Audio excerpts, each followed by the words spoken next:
Okay, my name is M. Satyanarayana Murthy, lecturer in computer science, ABN and PRR College of Science, Kovur. Okay, ఇప్పుడు నేను online class చెప్పబోతున్నాను. ఎవరికంటే second BSc MP computers, MS computers మరియు MC computer విద్యార్థులకి. Coming to title of the paper is object oriented programming through Java. Object oriented programming through Java. నేను ఈ పేపర్కి సంబంధించిన ఎంటైర్ ఇన్ఫర్మేషన్ని, అంటే సిలబస్తో పాటుగా మీ మెటీరియల్ని మీకు వాట్సాప్ గ్రూప్లో నేను పెడతాను. బట్ నౌ నేను డైరెక్ట్గా ఫస్ట్ యూనిట్లో ఉండే మొదటి కాన్సెప్ట్ చెప్తాను. ఈ కాన్సెప్ట్ పేరు object oriented programming concepts. So what is the topic now? Object oriented programming concepts. Okay, now let us start. Already మీరు ఫస్ట్ ఇయర్ సెకండ్ సెమిస్టర్లో సి లాంగ్వేజ్ చదువుకున్నారు. సో సి లాంగ్వేజ్ ఉపయోగించి మీరు రాసే ప్రోగ్రామింగ్ని ఏమంటారంటే ప్రొసీజర్ ఓరియంటెడ్ ప్రోగ్రామింగ్ అంటాం. Okay, now ఇప్పుడు మనం సి కాకుండా ఏం నేర్చుకుంటున్నామంటే జావా నేర్చుకుంటున్నాం. సో జావాని ఏమంటామంటే ఆబ్జెక్ట్ ఓరియంటెడ్ ప్రోగ్రామింగ్ అని కేకేస్తాం. Java is said to be object oriented programming. అంటే ఆల్రెడీ మనకి వన్ అప్రోచ్ ఉండగా, అంటే already procedure oriented programming approach ఉండగా మనం ఆబ్జెక్ట్ ఓరియంటెడ్ ప్రోగ్రామింగ్ అప్రోచ్కి ఎందుకు వెళ్తున్నామంటే, అంటే పిఓపిని వదిలేసి మనం ఓఓపిని ఎందుకు వెళ్తున్నామంటే, పిఓపిలో చాలా రకాలైన డిసడ్వాంటేజెస్ ఉన్నాయి. సో ఈ డిసడ్వాంటేజెస్ అన్నీ ఉండడం వల్ల మనం పిఓపిని వదిలేసి పిఓపి నుంచి మనం దేనికి షిఫ్ట్ అవుతున్నామంటే ఓఓపికి షిఫ్ట్ అవ్వడం జరుగుతుంది. సో ఓఓపికి మనం షిఫ్ట్ అవుతున్నాం కాబట్టి ఫస్ట్ ఆఫ్ ఆల్ పిఓపి అంటే ఏంటి, పిఓపిలో ఉండే డిసడ్వాంటేజెస్ ఏమున్నాయో తెలుసుకుని then we are moving from POP to OOP. Now coming to what is procedure oriented programming. Procedure oriented programming అయినా ఆబ్జెక్ట్ ఓరియంటెడ్ ప్రోగ్రామింగ్ అయినా రెండు కూడా ఎందుకు ఉపయోగపడతాయంటే ప్రాబ్లమ్స్ని సాల్వ్ చేయడానికి ఉపయోగపడతాయి. మనం ఈ ప్రాబ్లమ్స్ని ఎలా సాల్వ్ చేస్తామంటే బై రైటింగ్ సాఫ్ట్వేర్స్ డెవలప్ చేయడం వల్ల we can solve the problems. మనం సాఫ్ట్వేర్స్ని డెవలప్ చేయడం వల్ల ఈ ప్రాబ్లమ్స్ని మనం సాల్వ్ చేస్తాం. సో ప్రొసీజర్ ఓరియంటెడ్ ప్రోగ్రామింగ్ అప్రోచ్కి వచ్చేటప్పటికి ఏదైనా ఒక పెద్ద ప్రాబ్లం కనుక ఉన్నట్లయితే ఆ పెద్ద ప్రాబ్లమ్ని, అంటే ఏదైనా ఒక ప్రాబ్లమ్ని సాల్వ్ చేయాల్సి వచ్చినప్పుడు ఆ ప్రాబ్లమ్ని ఫస్ట్ ఆఫ్ ఆల్ మీరు సబ్ ప్రాబ్లమ్స్ కింద డివైడ్ చేయాలి. ఎలా డివైడ్ చేయాలండి? సబ్ ప్రాబ్లమ్స్ కింద డివైడ్ చేయాలి. After decomposition of your problem into sub problems, now ప్రతి సబ్ ప్రాబ్లమ్ని సాల్వ్ చేయడానికి మనం ఏం రాస్తామంటే ఫంక్షన్స్ అనేవి రాసుకుంటూ వెళ్తాం. సో ఈ ఫంక్షన్స్ని మనం ఏమని కేకేస్తూ ఉంటే సబ్ ప్రోగ్రామ్స్ అని కేకేస్తూ ఉంటాం. సో ఫైనల్గా అన్ని ఫంక్షన్ని క్లబ్ చేయడం వల్ల మనకి ఏమొస్తుందంటే ఎంటైర్ ప్రాబ్లం యొక్క సొల్యూషన్ అనేది రావడం జరుగుతుంది. So in procedure oriented programming the problem is decomposed into sub problems. For solving each and every sub problem we can write one function. Finally we are integrating all these functions, then we got the solution of the entire problem. Okay, మనం ఏదైనా ప్రోగ్రామ్కి వచ్చేటప్పటికి ప్రోగ్రాంలో only ఏముంటాయంటే ఫంక్షన్సే కాదు, functions పని చేయడానికి, అంటే functions కొంత డేటాని కూడా ఆపరేట్ చేస్తూ ఉంటాయి. Any procedure oriented programming not only procedure oriented, any programming that contains both data and functions. So data ఉంటుంది ప్లస్ డేటాని ఆపరేట్ చేసే ఫంక్షన్స్ రెండు ఉంటాయి. Okay, now coming to procedure oriented ప్రోగ్రామింగ్కి వచ్చి మనం ఒక చిన్న ఎగ్జాంపుల్ చెప్తాం. చిన్న ఎగ్జాంపుల్ ఏంటంటే, నేను ఒక ప్రాబ్లం ఇస్తున్నాను, ఏంటంటే write a C program for addition of 2 numbers. నా ఇది ఒక పెద్ద ప్రాబ్లమ్గా భావించి మనం ఎలా రాస్తామంటే సొల్యూషన్ ఎలా రాస్తామంటే, ఫస్ట్ ఆఫ్ ఆల్ ఈ ప్రాబ్లమ్ని నేను సబ్ ప్రాబ్లమ్స్ కింద డివైడ్ చేస్తున్నాను. సో ఇందులో ఏమేమి టాస్క్లు ఉంటాయంటే, ఫస్ట్ ఆఫ్ ఆల్ వేరియబుల్స్ని డిక్లేర్ చేయాలి. డిక్లేర్ చేసిన తర్వాత ఆ వేరియబుల్స్ని కీబోర్డ్ నుంచి రీడ్ చేయాలి. So one sub problem. Okay, read variables from keyboard. Next second sub problem వచ్చి addition perform చేయాలి. థర్డ్ sub problem వచ్చి result ని ప్రింట్ చేయాలి. For this I will write 3 functions. First one is read, second one is addition, and third one is print result. all these functions are finally we can integrate all these functions, then you definitely got the solution of your problem. Okay, now ఎప్పుడు కూడా మీకు ఇప్పుడే చెప్పాను, ప్రోగ్రామింగ్లో ఫంక్షన్సే కాదు, ఫంక్షన్స్తో పాటుగా ఏ ఉంటాయంటే data ఉంటుంది. Okay, నా సి ప్రోగ్రామ్కి వచ్చేటప్పటికి ఇప్పుడు మనం ఎన్ని మెథడ్స్ రాయాలంటే ఖచ్చితంగా ప్రోగ్రామింగ్ ఎగ్జిక్యూషన్ మెయిన్ మెథడ్ నుంచి స్టార్ట్ అవుతుంది కాబట్టి మెయిన్ మెథడ్ డెవలప్ చేయాలి. After developing the main method you have to develop read, add, read, addition and print result methods. So ఈ మూడు మెథడ్స్ ప్లస్ మెయిన్ మెథడ్ 4 మీరు రాయాల్సి ఉంటుంది. ఓకే, సో ఇప్పుడు మనం డేటాని ఎక్కడ డిక్లేర్ చేయాలనేది పెద్ద క్వశ్చన్ మనకి. ఎందుకంటే ఏదైనా డేటాను తీసుకెళ్ళి విత్ ఇన్ ద మెథడ్ అంటే మెయిన్ మెథడ్లో కనుక డిక్లేర్ చేసినా, లేదా రీడ్లో డిక్లేర్ చేసినా, యాడ్లో డిక్లేర్ చేసినా, లేదా ప్రింట్ రిజల్ట్ మెథడ్లో డిక్లేర్ చేసినా, అంటే ఏదైనా డేటాని విత్ ఇన్ ద మెథడ్ కనుక డిక్లేర్ చేసినట్లయితే ఆ డేటాని మనం ఏం కేకేస్తామంటే లోకల్ డేటా అంటాం. సో లోకల్ డేటా అనేది ఇప్పుడు ఎక్కడి వరకు పనిచేస్తుంది అంటే ఓన్లీ లోకల్ డేటాని ఆ ఫంక్షన్స్ మాత్రమే ఉపయోగించుకోగలం. సో మనకి ఇక్కడ ఎన్ని మెథడ్స్ ఉన్నాయండి? Read, add, display. Okay, read, add, print result is the methods. మనకి డేటా ఏంటంటే 3 వేరియబుల్స్ కావాలి.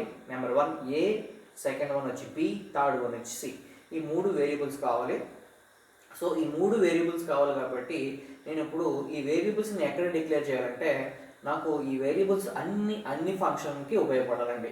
మెయిన్లో ఉపయోగపడాలి, రీడ్లో ఉపయోగపడాలి, యాడ్లో ఉపయోగపడాలి, ప్రింట్ రిజల్ట్ మెథడ్లో ఉపయోగపడాలి. సో ఎప్పుడు కూడా ఏదైనా ఇన్ఫర్మేషన్ని అంటే డేటాని మీ ప్రోగ్రాంలో ఉండే అన్ని ఫంక్షన్లో కనుక యూటిలైజ్ చేసుకోవాలంటే ఆ డేటాని మీరు ఏ ఫంక్షన్లను రాయకూడదు, ఎక్కడ డిక్లేర్ చేయాలంటే out side the main method declare చేయాలి. అంటే మెయిన్ మెథడ్కి బయట డిక్లేర్ చేయాలి. ఇంకా సింపుల్గా చెప్పాలంటే మెయిన్ మెథడ్కి పైన డిక్లేర్ చేయాలి. Outside the main method కనుక డిక్లేర్ చేసినట్లయితే ఆ డేటాని మనం ఏమంటామంటే గ్లోబల్ డేటా అంటాం. ఏమంటామండి? Global data. ఎప్పుడైతే మీరు ఇన్ఫర్మేషన్ తీసుకెళ్ళి గ్లోబల్గా ఉంచారో ఆ గ్లోబల్గా ఉంచినటువంటి డేటాని మీ ప్రోగ్రాంలో ఉండే అన్ని ఫంక్షన్లు ఖచ్చితంగా ఏం చేసుకోగలం అంటే యాక్సెస్ చేసుకోగలం. Okay, so what is procedure oriented programming? Procedure oriented programming programs contains number of functions. ఏముంటాయండి? నెంబర్ ఆఫ్ ఫంక్షన్స్ అనేవి ఉంటాయి. ఓకే, సో ప్రొసీజర్ ఓరియంటెడ్ ప్రోగ్రామింగ్కి వచ్చేటప్పటికి ఈ ప్రోగ్రాంలో డేటా ఫంక్షన్స్ ఉంటాయని ఆల్రెడీ చెప్పాం. సో డేటా ఎప్పుడు కూడా ఎలా ఉంచాలంటే అన్ని ఫంక్షన్కి డేటా ఉపయోగపడాలి కాబట్టి మీ డేటాని ఎలా ఉంచమని చెప్తున్నాం అండి? గ్లోబల్గా ఉంచమని చెప్తున్నాం. ఓకే, సో డేటా అనేది గ్లోబల్గా ఉంచడం వల్ల ఇక్కడ ఏం జరుగుతుందంటే అన్ని ఫంక్షన్లు కూడా ఆ డేటాని ఉపయోగించుకుంటే అంటే షేర్ చేసుకుంటే, షేర్ చేయడమే కాదు there may be a chance of modify కూడా చేయడానికి అవకాశం ఉందండి. అంటే ఆ డేటాని షేర్ చేసుకోవచ్చు, అవసరమైతే అదే డేటాని మాడిఫై కూడా చేయగలం. there may be a chance of an accidental modification of your data. అంటే ఎప్పుడైతే ఇన్ఫర్మేషన్ మీరు గ్లోబల్గా ఉంచారో గ్లోబల్గా ఉండే డేటాని మీ ప్రోగ్రామింగ్లో ఉండే అన్ని ఫంక్షన్లు ఉపయోగించుకోవడమే కాదు ఆ డేటాని ఏం చేయగలం అంటే మాడిఫై కూడా చేయగలం. ఓకే, మాడిఫై కూడా చేయగలం. సో ఎప్పుడైతే మీ డేటా అనేది మాడిఫై అయిపోతుందో, డేటా అనేది ఎప్పుడైతే మాడిఫై అయిపోతుందో మీ డేటాకి ఏం లేదంటే సెక్యూరిటీ లేదు అని meaning. There is no data security in procedure oriented programming because of global declaration. So the biggest disadvantage is there is no data security in procedure oriented programming because of global declaration. అంటే ఇన్ఫర్మేషన్ని గ్లోబల్గా పెట్టడం వల్ల మీ డేటాకి ఏమి రాదంటే security అనేది రాదు. Okay, this is the biggest disadvantage that are occurred in POP. Okay, so ఒక చిన్న ఎగ్జాంపుల్ చూద్దామండి. A small example.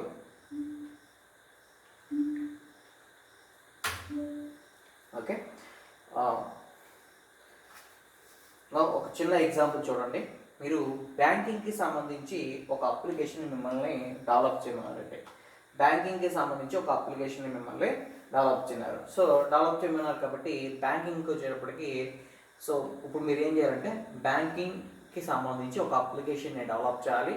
So develop చేసేటప్పుడు మీరు ఏం ఉపయోగించాలి అంటే సో ఏం వాడాలంటే ప్రొసీజర్ ఓరియంటెడ్ ప్రోగ్రామింగ్ ఉపయోగించి మీరు బ్యాంకింగ్ అప్లికేషన్ సాఫ్ట్వేర్ని డెవలప్ చేయాలి. సో ఇలా డెవలప్ చేయాల్సి వచ్చినప్పుడు ఎప్పుడు కూడా ఒక ప్రాజెక్ట్ తీసుకున్నప్పుడు దాన్ని డెవలప్ చేయాల్సి వచ్చినప్పుడు ఇప్పుడే చెప్తాం. సో ప్రోగ్రామ్స్ రాయాలి కాబట్టి ప్రోగ్రామ్స్కి వచ్చేటప్పటికి ప్రోగ్రాంలో ఖచ్చితంగా డేటా ఉంటుంది, డేటాతో పాటుగా ఫంక్షన్స్ కూడా ఉంటాయి. బ్యాంకింగ్కి సంబంధించేటప్పటికి ఇన్ జనరల్గా మీకు తెలుసు ఏ ఫంక్షన్స్ ఉంటాయంటే first of all you can create an account, okay, deposit money, withdraw money, transfer money, balance inquiry, checks, demand drafts, mini statement, password change, SMS alerts. These are all the functions that are in banking project. Now ఈ banking ప్రాజెక్ట్కి సంబంధించి ఇవన్నీ కూడా operations. So ప్రతి ఆపరేషన్ని మీరు perform చేయడానికి ఒక్కో function రాసుకుంటే వెళ్తాం. సో ఈ ఫంక్షన్ ఎందుకంటే అకౌంట్ క్రియేట్ చేయడానికి, ఇది ఎందుకంటే అమౌంట్ని విత్డ్రా చేయడానికి, ఇది వచ్చి deposit and so on. Now coming ఈ ఫంక్షన్లకు అన్నిటికీ మీకు డేటా కావాలి కాబట్టి డేటాని కూడా డిక్లేర్ చేయాలి. So account holder name, account number, account type ఇవన్నీ కూడా ఏమవుతాయంటే balance, customer ID, IFSC code, these are all the data. So ఇవి డేటా అండి. ఈ డేటా మీద పనిచేసే ఇవన్నీ కూడా ఏమవుతాయంటే ఫంక్షన్స్ అనేవి అవుతాయి. This is data and the functions. These functions that are operate on that data. మీరు ఏం చేశారంటే ఈ ఫంక్షన్లన్నీ డెవలప్ చేయడం జరిగింది. మీ టీంలో ఒక సాఫ్ట్వేర్ ఇంజనీర్ ఉన్నాడు. ఆ సాఫ్ట్వేర్ ఇంజనీర్ సమ్వాట్ ఫ్రాడ్. అతను ఏం చేస్తున్నాడంటే ఒక అవుట్ సైడ్ ద ఫంక్షన్, అంటే ఈ ప్రాజెక్ట్కి సంబంధం లేకుండా ఒక ఫంక్షన్ అనేది డెవలప్ చేశాడు. సో డెవలప్ చేసిన ఫంక్షన్ పేరు ఏం పెట్టుకున్నాడంటే ట్రాన్స్ఫర్ అని పెట్టాడు. సో ఇతను ఏం చేస్తున్నాడంటే ఎవరైనా కస్టమర్ కనుక కస్టమర్ కనుక బ్యాంక్ వచ్చి అమౌంట్ కనుక డిపాజిట్ చేసినట్లయితే అతను ఏం చేస్తున్నాడంటే ఆ ఇన్ఫర్మేషన్ని నథింగ్ బట్ అతను ఏం చేస్తున్నాడంటే ఆ కస్టమర్ అకౌంట్లో ఉండే బ్యాలెన్స్ని తన అకౌంట్కి ట్రాన్స్ఫర్ చేయడం జరుగుతుందండి. ఓకే, తన అకౌంట్కి ట్రాన్స్ఫర్ చేస్తున్నాడు. ఎందుకు ఇలా చేస్తున్నాడంటే somewhat he's fraud, he is transferring the customers money into his account. So ఎప్పుడైతే కస్టమర్ యొక్క మనీని తన అకౌంట్కి ట్రాన్స్ఫర్ చేయగలుగుతున్నాడో మీకు ఇక్కడ బ్యాలెన్స్ అనే ఫీల్డ్ ఉంటుంది కదండి, అంటే అకౌంట్ యొక్క బ్యాలెన్స్ ఏమైపోతుందండి, మాడిఫై అయిపోతుంది. సో అకౌంట్ యొక్క బ్యాలెన్స్ ఎందుకు మాడిఫై అవుతుందంటే ఇక్కడ మొత్తం ఇన్ఫర్మేషన్ అనేది గ్లోబల్గా ఉంది. సో గ్లోబల్గా ఉంది కాబట్టి ఈ గ్లోబల్గా ఉండే డేటాని వీళ్ళందరూ వాడుకుంటున్నారు, అందరూ కూడా షేర్ చేసుకుంటున్నారు. షేర్ చేయడమే కాదు ఆ ఇన్ఫర్మేషన్ని చేంజ్ చేసేస్తున్నారు. సో ఎప్పుడైతే ఇలా చేంజ్ చేశారో వన్ ఫైన్ డే కస్టమర్ అనేవాడు బ్యాంక్ వచ్చాడు. సో బ్యాంక్ వచ్చి బ్యాలెన్స్ ఎంక్వైరీ ఎంతో అడిగాడండి. సో ఎప్పుడైతే బ్యాలెన్స్ ఎంక్వైరీ అడిగినప్పుడు అతను బ్యాలెన్స్ మాడిఫై అయిందని గమనించాడు.